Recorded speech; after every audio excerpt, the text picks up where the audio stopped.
저희는 사무실을 바로 습격했습니다. 저희는 골프. 어때? 네. 저희 와서 놀라셨죠? 네, 상당히 네. 놀랐습니다. 네. 놀라면서도 또 기분이 좋은. 네. 보통 사무실에서 또 연습을 하기 힘들잖아요. 네.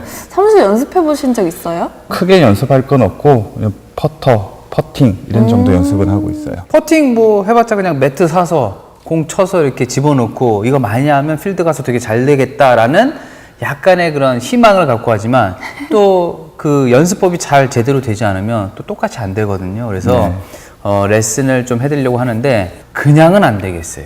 공짜 레슨은 이제 더 이상 안 되겠다. 돈을 좀 받아야겠어요. 돈 주세요. 얼마? 레슨비 뭐 마음 편한 대로 있는 그대로 다 내놓으세요. 돈을 내놓으라뇨. 네. 가지고 있는 게 이 동전 하나뿐인데 어떻게 안 되겠어요? 아니 동전 하나요? 네. 100원. 네. 하지만 일단 돈을 받았기 때문에 네네. 또 이 돈 때문에 제가 레슨 하진 않겠지만 이 동전을 이용한 레슨법을 알려드립니다. 아, 정말요? 네. 감사합니다. 이 동전을 이용해서 오늘. 그럼요. 아니, 동전으로 무슨 연습을 하시려는 건지 아니 도무지 모르겠어요, 저는. 보통 이렇게 동전을 이렇게 한 3개 정도 놓고 네. 이렇게 해보세요. 보통 프로들이 이런 거 많이 시키잖아요. 네. 네. 이렇게 쉬는데 사실 뭐 이런 연습도 많이 하고요. 그리고 또 이렇게 동전이 이렇게 있으면 백스윙을 할 때 이 낮게 끌어서 이 동전을 맞고 이것을 치고 다시 또 낮게 다니는 연습을 많이 해요. 그러면은 자세가 어떻게 되냐면 네네네. 이렇게 돼요. 네. 막 이렇게 긁는 소리가 나죠. 안 좋은 거 아닌가요? 이거 어떻게 알았어요? 딱 봐도 안 좋아 보이는데. 그래요? 보통 낮게 다니라는 레슨 좀 많이 받잖아요. 네, 많이 그쵸? 받았습니다. 낮게 다니라고 해서 이렇게 퍼팅을 할 때 낮게 다니려고 많이 해요. 사실 퍼팅을 할 때 낮게 다니는 게 좋은가? 네. 절대 안 그렇거든요. 우리가 이 진자 운동을 하잖아요. 하나의 축으로 해서 자연스럽게 다니면 어떻게 되죠? 올라갔다가 아래 위로, 네. 그렇죠. 올라갔다가 내려갔다 이 운동이 되는데 퍼팅은 자연스럽게 올라갔다가 내려오면서 올라가기 직전에 맞아야 돼요. 그래야 가장 좋은데 내가 너무 동전을 놓고선 이렇게 스트로크 하다 보면 잘못하면은 그 동전을 자꾸 걷어 올려 치려고 하는 나쁜 습관이 생길 수가 네. 있어요. 사실 내가 동전을 이렇게 뭐 3개, 4개 이것을 쌓아 놓고서 내가 친다는 것 자체가 굉장히 애매한 거예요, 사실은. 그래서 이것을 억지로 치려고 하다 보면 어떻게 되냐면 이렇게 되는 거죠. 손목이 이렇게 움직입니다. 네. 그리고 팔꿈치가 굉장히 많이 움직이죠. 그래서 퍼팅 자세를 할 때 이렇게 팔꿈치를 이렇게 하고 대부분 이렇게 서서 이렇게 낮게 다니시려고 어깨만 이렇게 약간 이게 탈골된 사람처럼 이렇게 하시는 분들이 네, 있는데 그런 적이 이게 있어요. 좋은 방법이 아니에요. 그래서 손목을 쓰는 것도 좋진 않지만 팔꿈치를 써도 손목을 쓰는 것과 똑같다. 이렇게 되면 최저점이 계속 바뀝니다. 그래서 약간 그대로 놔두고 우리가 이렇게 몸통에 의한 스트로크 연습, 내 몸에 딱 잡아놓고 이렇게 스윙을 하다 보면 자연스럽게 올라갔다가 다시 올라가거든요. 그래서 이 연습이 더 좋아요. 그래서 동전을 놓고 다니는 것이 아니라 오히려 저는 반대로 갑니다. 제가 어떻게 오늘 좀 가나요? 동전을 많이 준비했어요. 네. 가운데는 하나 정도의 동전만 놓고요. 끝에 약 한 3개에서 4개 정도를 놓습니다. 이렇게. 예. 4개 정도 놓고 오히려 이 스트로크를 할 때 자연스럽게 올라갔다가 내려와서 올라가는 게 돼야 돼요. 무슨 얘기냐면 이것을 오히려 닿으면 안 돼요. 자연스럽게 올라와야 되잖아요. 그렇죠? 네. 그리고 맞고 올라가야 되는데 이거를 닿으려고 연습을 하면 안 된다는 거죠. 오히려 자연스럽게 올라갔다가 올라가는 이러한 연습이 돼야 됩니다.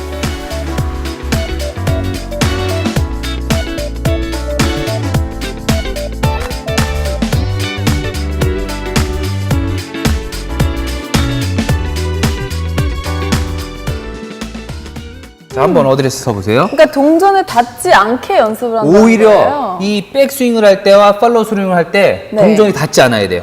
네. 자, 여기서 스트롱 연습. 올라가서. 올라갔다가 자연스럽게 올라가야 돼요. 이게 가장 자연스럽고 볼을 맞을 때 가장 일관되게 올라가기 직전에 맞는 최저점에서 맞는 연습이 되는데 네. 억지로 낮게 다니려고 하면 오히려 안 좋은 연습을 하는 거예요.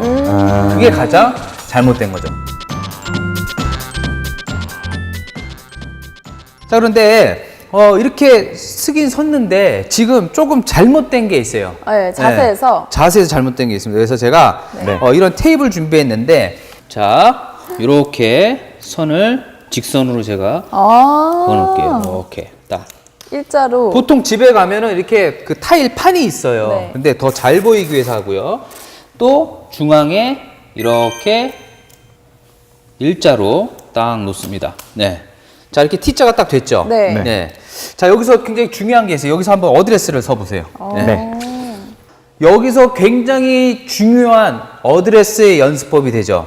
자, 섰을 때는요, 왼발과 오른발 사이의 이 공간, 지금 한 뼘이 조금 넘죠? 한 뼘. 네. 그리고 여길 봤을 때는 지금 어떻게 돼요? 좁죠. 좁죠? 예. 그러면 뭐냐면, 왼발과 오른발의 그 보폭이 일관되게 안 서 있는 거예요. 이거를 똑같은 넓이에 쓰게 되도록 딱 씁니다. 그렇죠. 이렇게. 자, 이렇게 되면, 지금 중앙에 있잖아요. 네. 이 중앙에 있는 동전이 바로 굉장히 중요한 포인트가 되는데, 자, 여기서 한번 어드레스 한번 써보세요. 아까는 볼을 좀 중앙에 많이 놨는데, 이렇게 놓게 되면은 볼의 위치가 약간 좀 왼쪽에 있는 느낌이 나시죠? 네. 네. 이것이 바로 최저점이에요. 클럽이 있고 클럽 페이스 앞에 볼이 있어야 되기 때문에 중앙보다 왼쪽에 놓으셔야 돼요. 예. 그래서 연습을 할 때 이러한 느낌으로 놓고 연습을 하셔야 돼요. 실제로는. 자, 제가 한번 이 보여드릴게요. 동전을 맞춰야 되는 건 아니죠? 맞춰도 되는데 맞춰도 굳이 되고. 이거를 네. 맞추려고 하면 어떻게 되냐면 나도 모르게 손을 누르거나 억지로 올리게 되면서 스트로크를 할 때 굉장히 많이 흐트러져요. 네, 네. 그래서 동전을 중앙보다 왼쪽에 놓고 이거를 맞추려고 하지 마세요. 뒤에 있는 공을 동전을 올라갔다가 다시 딱 들어오면서 수키하게 맞죠? 네. 그리고 자연스럽게 올라가야 돼요. 그래서 이렇게 동전을 놓고 연습도 하고요. 네. 또 뒤에 선이 있죠? 선에다 놓고 연습을 하는데 선을 놓고 이렇게 따라다니면 어떻게 되죠? 제 지금 이 흰색 퍼터에 있는 선이 오. 똑바로 출발을 했다가 살짝 안으로 들어오고 약간 열려있는 느낌이죠? 네. 자, 그대로 들어왔다가 치고 나면은 약간 인사이드로 들어오는 자연스러운 인투인 연습을 하셔야지 나는 똑바로 다녀야 돼 라고 해서 똑바로 다닌다는 건 상당히 위험하죠. 근데 그것도 굉장히 열심히 해서 아주 잘하면 사실 직선이 가장 좋아요. 근데 너무나도 힘들고 대부분. 최저점이 바뀌기 때문에 인투인의 연습이 돼야 되는데 억지로 아크를 그린 것도 좋지가 않다는 겁니다. 예, 자, 알겠습니다. 이번에는 동전 뒤에서 이 검정색 선에서 연습을 하는 거죠. 자, 직선으로 오듯이 오다가 살짝 안으로 왔다가 그렇죠. 오. 네. 괜찮은가요? 그렇죠. 이 아크가 사실 억지로 그려지면 안 돼요. 직선이 가장 좋은데 직선을 완벽하게 그리려고 애쓰지 말고 네. 약간의 아크가 그려진다는 게 좋은 거죠. 자, 지금 몇 가지 포인트를 알려드렸어요. 아마 평소에는 많이 생각을 안 하셨을 거예요. 좀 전혀 생각을 못했어요. 보폭이 예. 제가 이 오른쪽이나 왼쪽의 보폭 폭이 차이가 있다는 걸 전혀 생각을 못했었거든요. 일단 맞추는 것부터. 네. 네. 그리고 더 중요한 포인트가 뭐냐면 이러한 집이나 또 사무실에서는요, 이런 파일 같은데 자기가 본인이 계속 섰던 자리가 있잖아요. 그래서 내가 발을 섰을 때 이 보폭도 가능하면 같은 넓이로 계속 쓰는 게 좋아요. 네. 어쩔 때는 이렇게 넓게 되면 자세가 굉장히 낮아지고 좁게 서게 되면 굉장히 높아지기 때문에 이렇게 일정하게? 되면 일관성이 없죠. 그리고 이 볼하고 섰을 때의 거리도 내가 항상 체크를 해두는 게 좋아요. 같은 거리. 네. 어쩔 때는 너무 가까이 있으면 치면서 밀리게 되고 너무 멀리 있으면 치면서 다쳐치는 습관이 나오기 때문에 사실은 선수들은 항상 본인이 볼과 발과의 거리를 체크하고 발의 넓이도 항상 일정하게 쓰려고 노력을 합니다. 그래서 매직이나 이런 테이프를 이용해서 딱 체크를 해놓으면 항상 똑같은 그 자리에 쓰거든요. 네. 그렇게 되면 일관성이 더 좋아지기 때문에 이러한 방법으로 연습하시면 더 치밀하게 또 흔들리지 않고 일관된 방법을 만들 수가 있습니다. 감사합니다. 네.